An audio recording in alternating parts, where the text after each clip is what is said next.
বন্ধু, আপনি ট্রেনে তো নিশ্চয়ই সফর করেছেন। এই ট্রেন যখন কোনো লাইনের ওপর দিয়ে ছুটে চলে তখন খেয়াল করে দেখবেন এমন ধরনের আওয়াজ হয়ে থাকে। আপনি কি জানেন ট্রেনে চলার পথে এরকম আওয়াজ হয় কেন?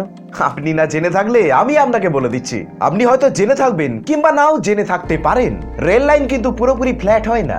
রেল লাইনকে একটা ট্র্যাকের সঙ্গে আরেকটা ট্র্যাককে জয়েন্ট করে তারপরে পাতা হয়। ভালো করে বোঝার জন্য এই ভিডিও ক্লিপটা দেখুন। ট্রেন যখন লাইনের ওপর দিয়ে চলে তখন লোহার চাকার সঙ্গে লোহার রেল লাইনের ঘর্ষণের সৃষ্টি হয়। এবার যদি লাইন সোজাভাবেই থাকতো তাহলে ট্রেন চললেও কোনো আওয়াজ আসতো না, কিন্তু যেহেতু রেল লাইনকে জয়েন্ট করে পাতা হয় সেহেতু ট্রেনের চাকা যখন একটা ট্র্যাক থেকে আরেকটা ট্র্যাকে আসে তখনই এই আওয়াজের সৃষ্টি হয়। যেমন দেখুন, ট্রেনের চাকা যখন এই ট্র্যাকের উপরে থাকে তখন ট্রেনের পুরো লোডটাই এই ট্র্যাকের উপরে পড়তে থাকে, যার জন্য এই ট্র্যাকটি তখন একটু নিচে বসে যায় এবং পাশের ওই দ্বিতীয় ট্র্যাকটির উপরে তখন লোড পড়ে না বলে ওই ট্র্যাকটি তখন ওপরেই থেকে যায়।